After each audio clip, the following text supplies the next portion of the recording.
जय हिंद बच्चों। चलो हम आज की पढ़ाई शुरू करें।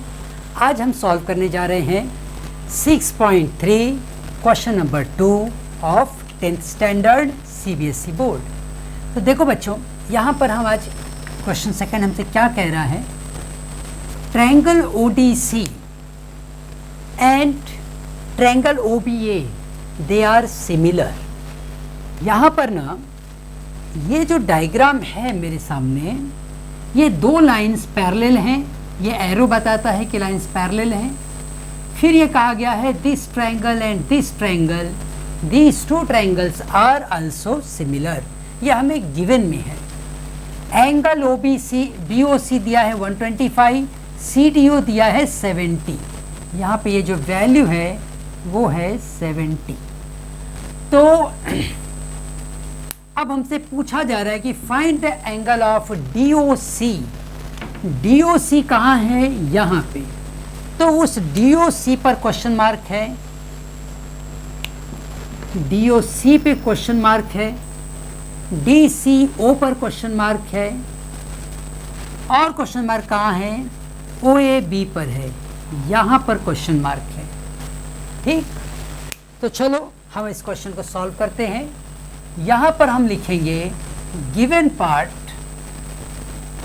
Triangle ODC is similar to triangle OBA। याद रखो, जब दो ट्रायंगल सिमिलर होंगे तो उनके करेस्पॉन्डिंग एंगल्स इक्वल होंगे।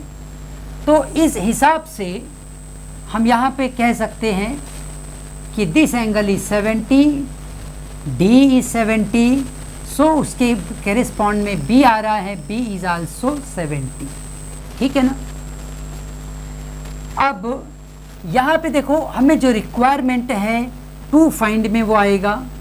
टू फाइंड में वो कह रहे हैं एंगल DOC बता दो, एंगल DCO बताओ, और एंगल OAB। ये सब क्या रहेंगे, ये हमें फाइंड करना है। ठीक है, तो एक एक से हम शुरुआत करते हैं। पहले में देखो, मैं DOC ले रहा हूँ ये वाले क्वेश्चन मार्क पे। DOC की तरफ तुम देखो, ये DOC जो है यहाँ से यहाँ तक का एंगल है। अब तुम देखो angle DOC plus angle BOC equals to 180।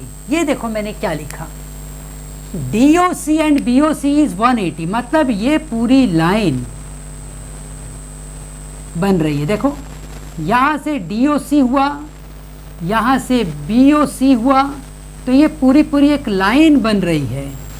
और इसका मतलब ये हो गया DOC एंड BOC मिला लेंगे तो एक स्ट्रेट लाइन बन रही है, और इसी को हम कहते हैं लीनियर पेयर एंगल्स। और लीनियर पेयर एंगल्स इसी तरह से होते हैं कि एक स्ट्रेट लाइन बन जाएगी ऐसे दो एंगल्स को जब हम मिलाते हैं। तो लीनियर पेयर एंगल्स में हम यहाँ लिखेंगे DOC की value which is unknown for us, और BOC की वैल्यू है 125, this value is 180, DOC is going to be 180 minus 125, so angle DOC is going to be 5 add करो 30 हो गया, मतलब 55। 5 ऐड किया 30 मतलब 55 हो गया। तो हमें DOC की वैल्यू कितनी मिल गई? 55। ये वैल्यू मिल गई 55, तो ये वाला आंसर हमें मिल गया 55। 55 डिग्री मिला। अब हम DCO की बात करेंगे। कहाँ है भाई DCO? DCO जो है ना वो यहाँ पर है। अगर मैं इस डायग्राम में दिखाऊं तो ये होगा DCO। ये वैल्यू 55 मिल गई, ये वैल्यू 70 मिल गई। तो मैं इस ट्रायंगल में बात करूँगा, मैं लिखूँगा यहाँ पे in triangle DCO angle D plus angle C plus angle O is going to be 180। क्या रीजन दोगे? Angle sum property, angle sum property. अब एंगल डी तुम्हारे पास 70 है, एंगल सी तुम्हें अननोन है, प्लस एंगल ओ अभी अभी हमने फाइंड किया 55। सो एंगल सी जो है वो हो जाएगा 180 माइनस 70 प्लस 55, ये बनता है 125। तो एंगल सी की वैल्यू बन जाएगी 180 minus this one, again this is going to be 55 degree. ठीक है, तो हमें ये वैल्यू भी मिल गई और ये वैल्यू कितनी मिली 55। मैं यहाँ लिख देता हूँ 55। तो ये एंगल भी मिला 55 डिग्री। अब देखो मुझे OAB पूछा गया है, एंगल OAB, ये वाला एंगल। तो इसको हम देखो कैसे फाइंड करेंगे, हम यहाँ पे लिख देते हैं ना, यहाँ पे मैं लिखूंगा फॉर OAB, हमें फाइंड करना है OAB। OAB के लिए मैं लिखूंगा DC, लाइन का अगर नाम दिया है बुक में तो नहीं, लाइन का कोई नाम नहीं दिया है, हम नाम दे देते हैं L एंड M, और यहाँ गिवन में हम लिख लेते हैं these two lines are parallel. Given में लिख दो L is parallel to M। ठीक है, तो line L is parallel to line M, these two lines are parallel, L is parallel to M, और क्या बोलेंगे AC is transversal। अगर ये दो लाइन पैरेलल जा रही हैं, यहाँ पे मैं ड्रॉ करता हूँ, यहाँ पे ड्रॉ कर देता हूँ, यहाँ पे दिखेगा तुम्हें, यस। अगर कोई भी दो लाइन पैरेलल है और ये ट्रांसवर्सल है, तो देखो ये एंगल और ये एंगल सेम होंगे because they are the alternate interior angles. अब यहां पे देखो ये लाइन देखो ट्रांसवर्सल गई, तो ये एंगल और ये एंगल इक्वल होगा, तो तुम बोल दो एंगल DCO या DCO से आगे बढ़ के बात करो, DCA equals to angle DCA equals to angle BAC, या ऐसे लिख रहा हूं मैं BAC। यहां पे लिखूंगा BAC। अब इसी डायग्राम को जरा मैं स्पेस ले लेता हूं अपने लिए। यहाँ पे ये चीज़ अगर तुमने लिख ली होगी तो मैं मिटा दे रहा हूँ इसको। डायग्राम जरा एकदम क्लियर बना के तुम्हें फिर से समझाता हूँ। ये दो लाइन देखो हमारी ऐसे पैरेलल जा रही थी, कौन सी लाइन, L और M। फिर CA जो था वो ऐसे गया, यहाँ पे C था, यहाँ पे A था, पॉइंट है वो ठीक है, B यहाँ पर है, बीच में कहीं O है वो ठीक है, जाने दो।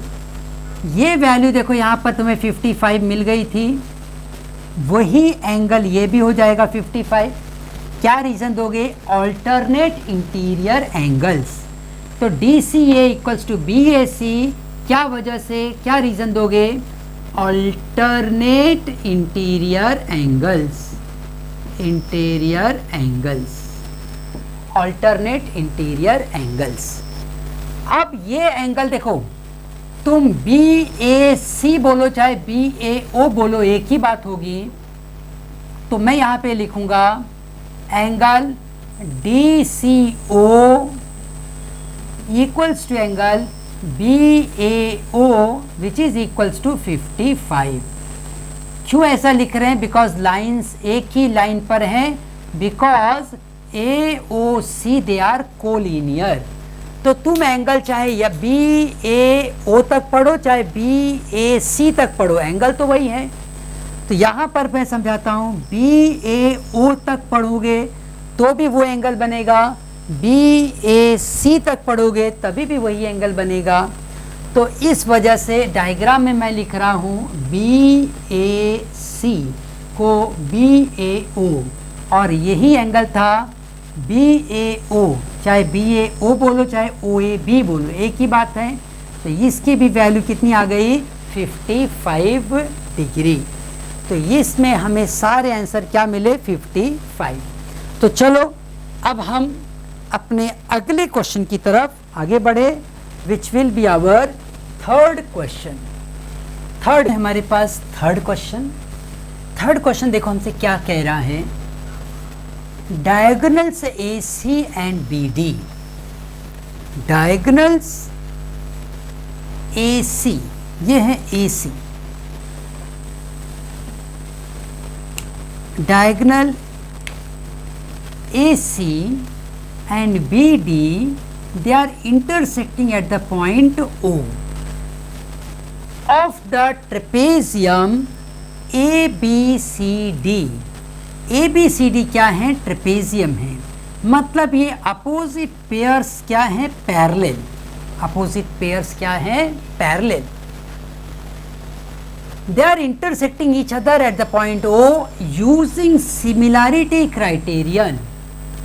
Show that it is like this. हमें ये प्रूफ करना है।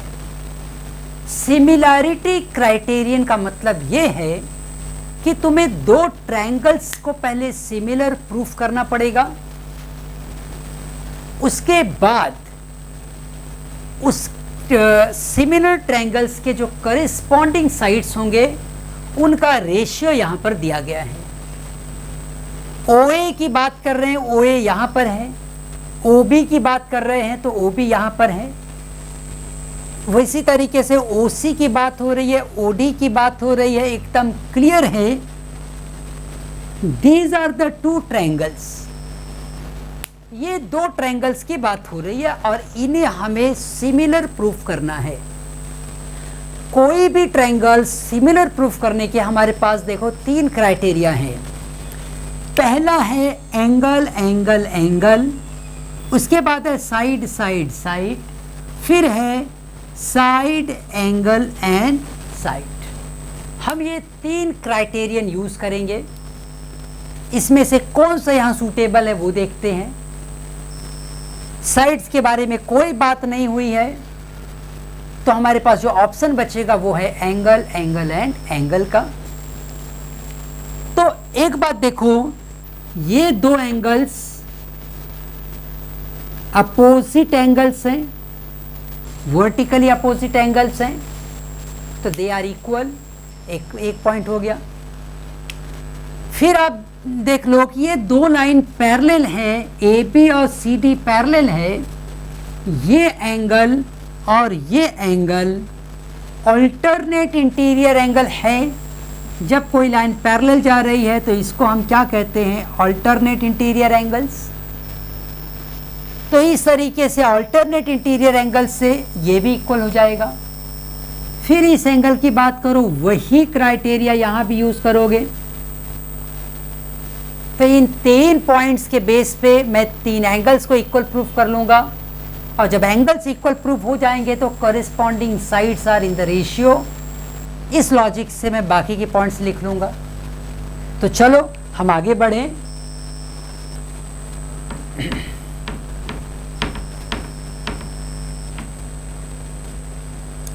यहां पर मैं लिखूंगा in triangle OAB and triangle OCD, यहां पर O लिख रहा हूं मैं। Angle AOB equals to angle DOC। क्या रीजन है? Vertically opposite angles. उसके बाद हम बात करेंगे एंगल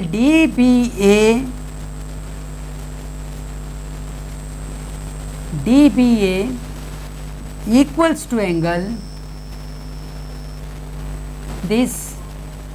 DBA के बदले मैं लिखता हूं OBA।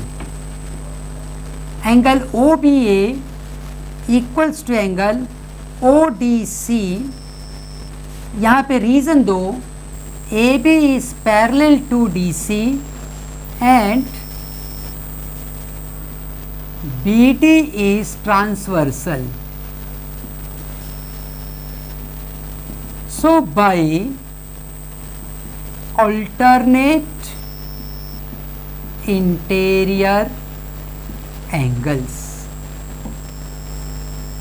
अब उसके बाद में तुम थर्ड पॉइंट लो, angle BAO equals to angle OCD. इसके लिए भी वही रीजन दो, अब इतना ही लिख दो, alternate interior angles as AB is parallel to CD and AC is transversal. तुम्हें ये ट्रांसवर्सल बताना पड़ता है कि कौन सी लाइन ट्रांसवर्सल है। ये दो पैरेलल हैं और ये ट्रांसवर्सल है, तो ये बन गया alternate interior angles.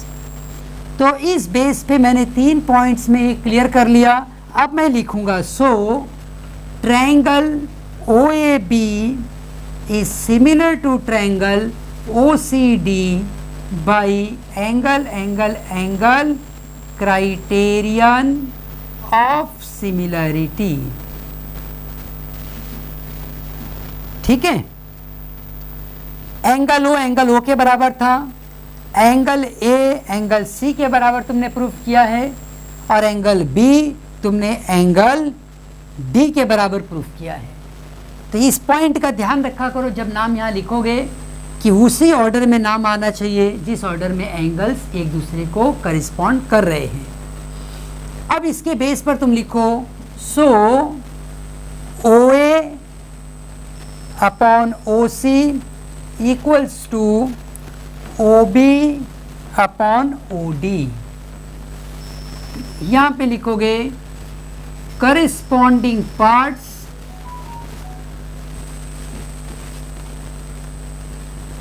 Of similar triangle.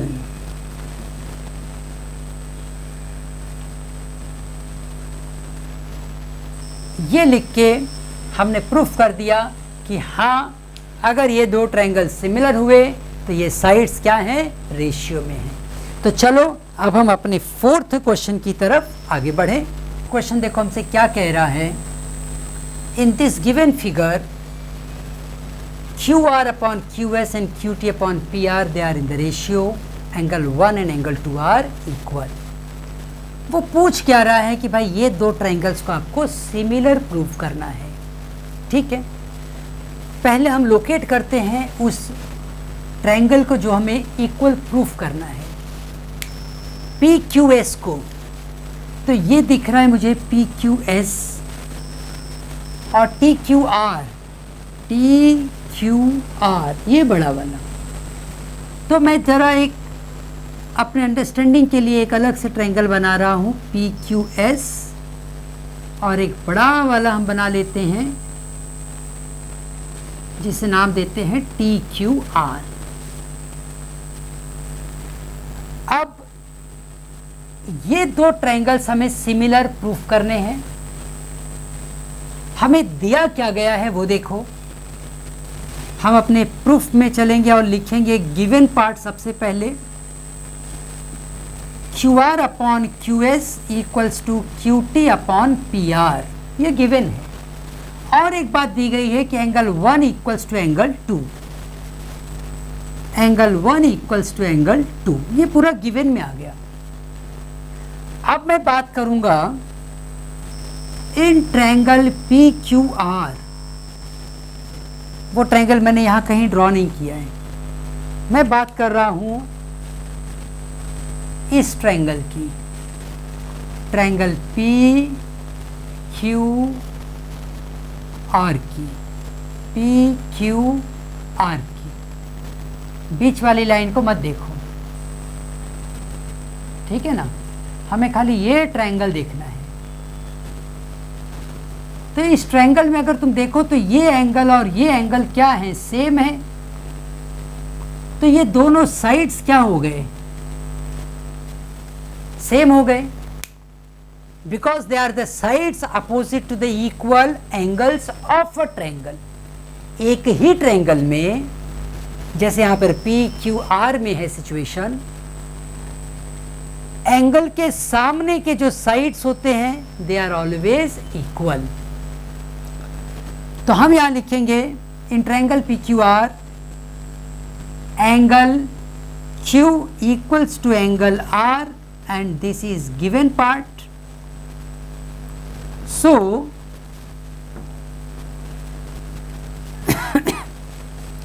PR equals to PQ, angles यहाँ पे लिखते हैं हम लोग साइड्स अपोजिट टू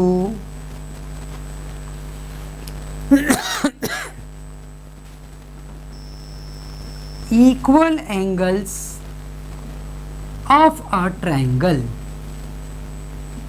ये रीजन हमने यहां दे दिया।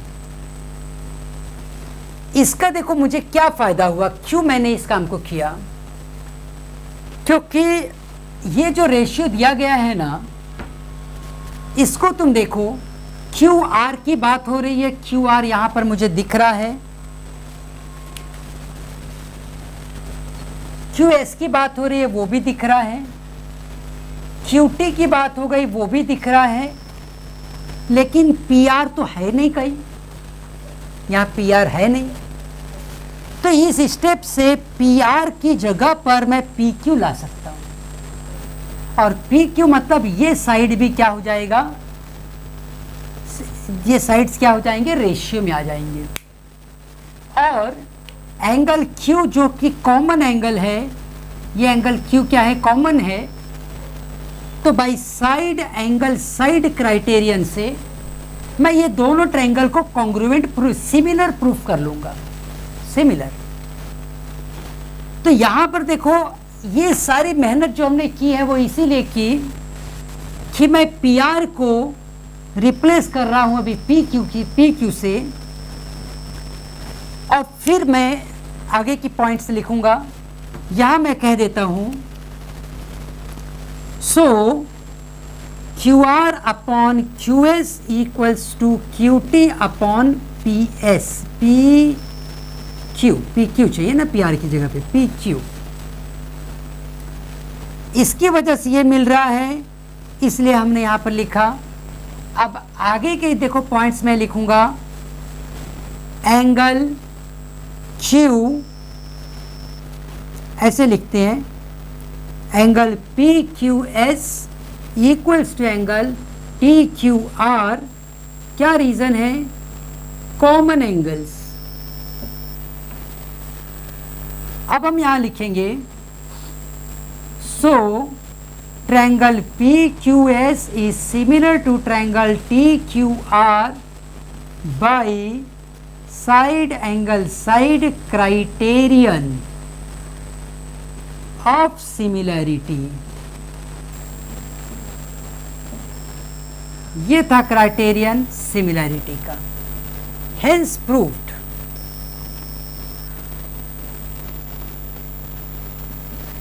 Hence proved. Very clear everybody? These two triangles are now similar and that we have proved. So let's move for the next question now. तो ये है बच्चों हमारा 5th क्वेश्चन। देखो ये हमसे क्या कह रहा है, S and T are the points on the side PR QR of the triangle PQR such that this angle P equals to angle RTS. Now we have to prove that triangle RPQ is similar to RTS. तो जो हमें proof करना है ना, चलो हम उसे लिख लेते हैं अपने प्रूफ में। To prove triangle RPQ is similar to triangle RTS। अब गिवन पार्ट हम लिखते हैं कि हमें दिया क्या गया है, हमें दिया गया है कि angle P is equals to angle RTS। ये हमें सबसे इंपॉर्टेंट पॉइंट यहाँ पे दिया गया है। बाकी देखो डायग्राम हमें खुद से बनाना पड़ेगा, क्योंकि यहाँ पे डायग्राम क्वेश्चन में नहीं दिया गया है टेक्स्ट बुक में। तो क्या करो, सबसे पहले PQR बना लो, उसके बाद वो बता रहे हैं कि पॉइंट एस कहाँ पर है, पॉइंट टी कहाँ पर है, उसे बना लो। फिर जो दो एंगल्स इक्वल हैं उसको इक्वल सेम सिंबल्स दो वहाँ पे, जैसे मैंने दो लाइन ड्रॉ कर दी है। अब जो दो ट्रायंगल मुझे कॉन्ग्रुएंट प्रूफ करने हैं, सिमिलर प्रूफ करने हैं, हम उसे जरा लोकेट कर लेते हैं। आर पी क्यू अगर मैं बोलूं या पी क्यू आर बोलूं, यही है बड़ा वाला ट्रायंगल आर पी क्यू, ये हो गया।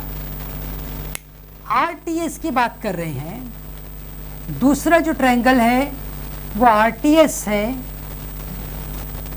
उसे मैं यहां लिख लेता हूं आर टी एस। अब देखो हमें दिया गया था कि एंगल P जो है वो एंगल T के बराबर है, तो वो एक फैक्ट है, उसको भी हम लिख सकते हैं। दूसरा एक फैक्ट अगर हम नोटिस करें तो एंगल R क्या है, एंगल R कॉमन है। और याद रखो अगर कोई भी दो ट्रायंगल्स में दो एंगल अगर तुमने इक्वल प्रूफ कर लिया, कहानी खत्म। दो एंगल्स अगर तुमने इक्वल प्रूफ कर दिया, वो अपने आप सिमिलर हो जाएंगे। तो सिमिलर हो जाएंगे, इस हिसाब से हम यहाँ लिखते हैं कि सबसे पहले तुम ये लिखो, गिवन पार्ट है एंगल P, सो लिखो in triangle R P Q and triangle R T S, angle P मैं पूरा लिखूंगा Q P R equals to angle Q से मैं था तो यहाँ पर S से स्टार्ट करूंगा, एस टी आर ये गिवन में जाएगा कि भाई ये एंगल्स दो हमें दिए गए थे कि दे आर इक्वल। अब फिर मैं लिखूंगा angle Q R P equals to angle S R T, common angle. अब मैं कह दूंगा so triangle this one RPQ is similar to triangle RTS by angle criterion। याद रखो दो ट्रायंगल्स में अगर हमने दो एंगल्स भी इक्वल प्रूफ कर लिया तो थर्ड नेचुरली अपने आप इक्वल ही होता है, इसलिए हमें थर्ड को प्रूफ करने की भी ज़रूरत नहीं होगी। तो बाई एंगल क्राइटेरियन से ये दोनों ट्रायंगल क्या हो जाएंगे, सिमिलर हो जाएंगे।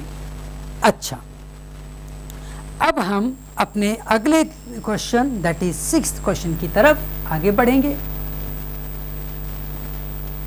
6th क्वेश्चन हमसे क्या कह रहा है, triangle ABE is congruent to triangle ACD। ABE को लोकेट करो, ABE, और अब ACD को लोकेट करो, ACD। They are congruent. Congruent का मतलब होगा कि angles are equal and sides are also equal. अब फिर कह रहे हैं कि show that ADE and ABC they are similar, ऐसा हमें प्रूफ करना है। देखो इस क्वेश्चन को हम कैसे सॉल्व करेंगे। जो दो ट्रायंगल्स हमें सिमिलर प्रूफ करने हैं उसे लिख लेते हैं प्रूफ में। To proof triangle ADE is similar to triangle ABC, given में आने दो triangle ABE is congruent to triangle ACD। Triangle ABE is congruent to triangle ACD, ये हमें गिवन है। जो दो ट्रायंगल हमें सिमिलर प्रूफ करने हैं और उससे हम ड्रॉ कर लें। ADE, ये रहा ADE, ये वाला ADE, और ABC मतलब ये बड़ा वाला यहाँ पे ABC, ठीक है। अगर मुझे इसे कॉन्ग्रुएंट, अगर मुझे सिमिलर प्रूफ करना है तो पहले ये देखो कि ये एंगल A जो है वो दोनों में कॉमन है। अब उसके बाद जो गिवन इंफॉर्मेशन है उसके बेस पर मैं क्या लिख सकता हूं, these two triangles are exactly same, it means that they are congruent. तो मैं बोल सकता हूं AB equals to AC, side BE equals to CD, side AE equals to side AD। इतना ही नहीं, even they are all corresponding angle A equals to angle B, here angle A equals to angle A, angle B equals to angle C, angle E equals to angle D। जैसे ही कह दिया गया कि these two triangles are congruent, ये clear हो गया कि इतने पॉइंट ऑफ कॉन्ग्रुएंसी जो है वो यहां पर आ गए, इतनी सारी इंफॉर्मेशन आ गई। मुझे जो दो ट्रायंगल्स दिए गए हैं उसकी बात कर लेते हैं। AE इक्वल्स टू AD मतलब ये साइड इस साइड के बराबर है। Also they are saying AB equals to AC मतलब ये साइड भी इस साइड के बराबर है। तो इसका मतलब ये हुआ कि AB अपॉन, यहाँ पे लिखता हूँ AB अपॉन AC से यहाँ से स्टार्ट करेंगे, AE upon AD equals to AB upon AC, क्योंकि दोनों इक्वल हैं तो कट जाएंगे तो 1 1 बनेगा, यहाँ से भी कट जाएगा। Since they are equal so उनका रेशियो भी क्या होगा, इक्वल होगा। अब मैं कह सकता हूँ कि AE upon AB equals to AD upon AC। तो जब तुम कहते हो कि sides AE and side AB they are in the ratio of the side AD and AC, AD and AC, and one angle is common, already have written here, ये angle A common है, हम लिख देते हैं angle DAE equals to angle BAC। क्या reason है, common angle. क्या reason देंगे, सीधे सीधे common angle. It means that so these two triangles are similar by the criterion of side angle side, ठीक है। तो हम लिखेंगे यहाँ पे so triangle ADE is similar to triangle, side का नाम वैसे ही आना चाहिए जैसे कि वो है सिमिलर। AD यहाँ पर आ रहा है AD, तो AD के अलोंग में हमने क्या लिया था, AC लिया था, तो यहाँ पर आ जाएगा ACB। तो AD के अलोंग में क्या जा रहा है, AC जा रहा है, AE के अलोंग में क्या आ रहा है, AB आ रहा है। तो इस बात को तुम्हें केयरफुली रहना इस पॉइंट पे कि जो साइड्स का रेशियो यहाँ पे बना है वो यहाँ भी दिखना चाहिए। फिर से देखो मैं क्या कह रहा हूँ, AE दिख रहा है यहाँ पे, उसके नीचे AB दिख रहा है, यहाँ पे देखो AE दिख रहा है और AB दिख रहा है, बराबर पोजीशन में है। AD और AC की पोजीशन देखो, AD और AC की पोजीशन भी सेम है। तो इस तरह से जब सब पूरा रिप्रेजेंटेशन हो गया तब बोलेंगे कि these two triangles are similar by the criterion of SAS। by which criterion? by the criterion of SAS। तो यहाँ पे हमने अपने 6th क्वेश्चन को कंप्लीट किया। हम फिर मिलेंगे अपने अगले वीडियो में और आगे के क्वेश्चंस को सॉल्व करेंगे। तब तक खूब मेहनत से जम के पढ़ते रहो। आओ हम एक साथ कहें, भारत माता की जय।